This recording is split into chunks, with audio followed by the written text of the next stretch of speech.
Tori Brixx friend Leslie Bonilla goes public about their altercation last year. Tori invites me to Vegas during Super Bowl weekend. I decide that I would go ahead and purchase my flight and meet her in Vegas. I arrive a little earlier than her. Shortly once she arrives, I notice that she is already on the phone. She seems upset and she is venting to Kiki, who is a hairstylist to Bia. She's venting to Kiki about the fact that she is upset that Bia happened to be in the same studio as Rich the Kid and didn't notify Tori, considering that she thought Bia was her friend. We walk over to the car as there's a driver waiting for us and he takes us to Rich. However, Tori still needed to make a few stops. She had a hair appointment and she also needed to go to CVS to buy a vaginal balance. Once she's done with her stops, we then head over to the Bellagio, which is where we were staying, to go get ready. As we're getting ready, we order some room service, and then towards the end, she decides that she wanted to take a piece of a pill that was a drug. It was not the vaginal balance. So then we head out and we go to the Maluma concert. From there, we go to dinner, which was at Poppy Steak. We then head over to another event, which was the Kendrick Lamar and Baby Keem concert. However, we didn't even make it to the event. We got there too late. So we just walked in, went to the restroom, and we went back to the Sprinter. Everyone's having a good time in the Sprinter. Rich is playing his new song with Kanye West. We're supposed to head to after hours. However, Rich decided that he wanted to go back to the hotel first. So once we head to the hotel, Rich and Tori walk upstairs to the room by themselves. Marshall, myself, and the photographer and two other women stayed in the casino area, and we were just kind of waiting. I start to notice a lot of time pass by and I text Tori. However, I didn't get a response from her. So then I tell Marshall, like, hey, I have a key to the room. Maybe we should just go upstairs and ask them if they're just gonna call it a night or if they're gonna actually go to after hours. Marshall accompanies me. When we get to the room, I notice that they had been fighting. Tori has a visible knot on her forehead. Marshall leaves and she begins to vent to me and starts to tell me how Rich was upset for no reason and that he called her a friendly ass bitch. Their fight goes on for hours to the point where security is called. When security comes, Rich goes to the door and slams it on security and says, "We don't need nothing." Security leaves and the fight still continues. I'm not going to really get into the specifics of that, but at this point, I'm basically tired of just kind of being there and mediating the fight. I'm not getting too involved because when it comes to relationships, especially theirs, it's just too much drama and I just didn't want to be caught in the middle of it. But I just wanted to make sure that as a friend, no one really got hurt or got taken to jail. So I, at this point, am too tired and I decide that I'm going to grab my things and try to look for a different accommodation. Unfortunately, I wasn't able to seek another accommodation due to the fact that it was Super Bowl weekend. I then go and give Tori a call and ask her if the fight with Rich was over. She said, "You dumb bitch," and hangs up. At this point, I'm really confused and thrown because I have been nothing but a good friend.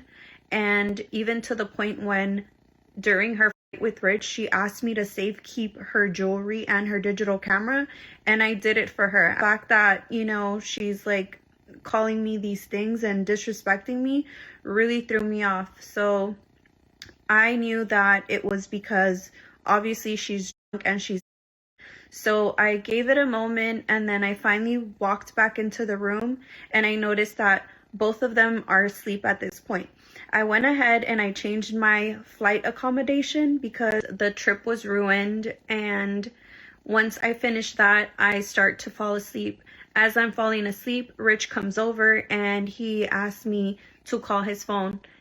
I'm half asleep, so I respond, "Huh?" he's like, call my phone. She hid it. So now I'm trying to like look for my phone to call his phone. I'm still fully clothed, laying down with the covers, and she frantically wakes up and Tori starts yelling, "What are you guys whispering about?" And, you know, I respond like, he asked me to call his phone. And then she starts yelling, "You're trying to fuck my friend."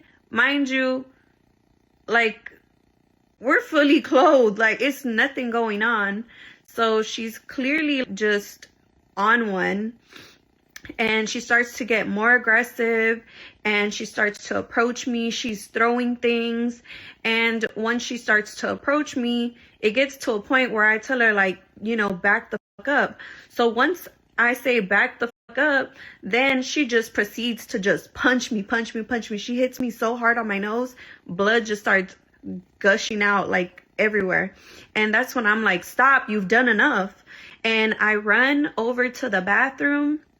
And you could just hear Rich yelling like, "Oh, you're crazy. Like, this is why I'm not going to marry you. Like, look what you did to your best friend."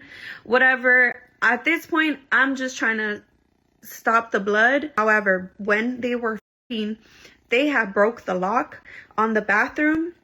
So in order to stop her from coming in, because she started to follow me, I had to put my weight on the door. I just knew I had to get out of there. So I feel my face swelling up and I knew that we had ice. So I grabbed the rag once I stopped the blood and I went to grab ice.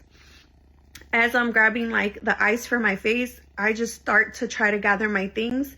Rich rushes out of there, grabs his stuff first, and just leaves me there alone with her. So now I'm left there alone with her. I'm trying to get out of there. And she remembers that she had given me her ring, so she asked for it back. And I said, "Listen, I'm not trying to take your stuff. I'm gonna give it to you, but just give me my space." So I'm trying to open my luggage. I clearly have to unlock it. I don't even get to open my luggage fully when she comes and she punches me again on the top of my head. And she's saying things like, "Oh, he doesn't even with you, like, you're dumb," whatever. At this point, I'm just trying to get away from her because clearly she keeps attacking me.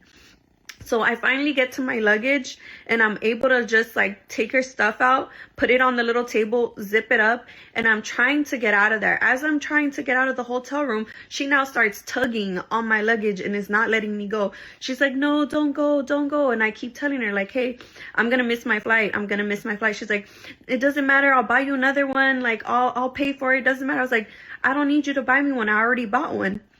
So then she's like, "No, because if you leave, you'll never talk to me again."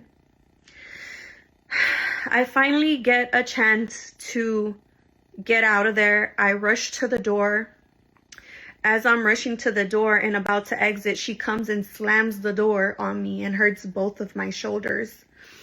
I just push my way out of there and I head down to the lobby, and at this point my phone's dying, so I have to look for a charger. So once I head down to the lobby, I do run into Rich. He asked me if I'm okay. I just at that moment did not feel like speaking to him, especially because during the entire incident he really did nothing to help me.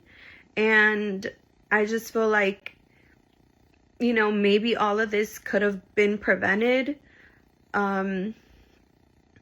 But that's not my story. That's not what happened. So I proceeded to just get on the next flight back home. And I left around 11 a.m.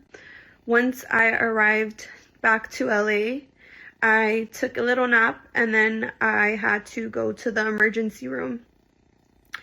My eye was shut and I had light sensitivity on my other eye, so my partner took me to the hospital and I basically couldn't even see where I was walking. I had to be guided. So that is the story of how I was assaulted by Tori Brixx and how she's neglected to take accountability. Be sure to like, comment, and subscribe. The images that I posted were taken back in February of last year when I was assaulted by Tori Brixx. I was very hesitant to share my story because I knew that it came with me posting my face in the condition that I was in when I was hurt. My attorney has attempted to serve both Tori Brixx and Rich the Kid on multiple attempts. Tori's team was also notified of the legal action that I was taking. However, Monica Payne stated that she wanted to be left out of this ordeal considering Tori is her client. It has been a whole year from this incident, and Tori has not taken any accountability or responsibility for all the harm that she's done to me physically.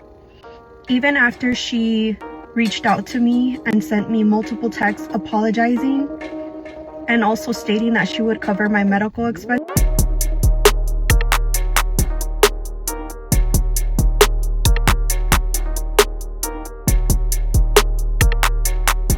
Thanks for tuning in to 9 Mag TV.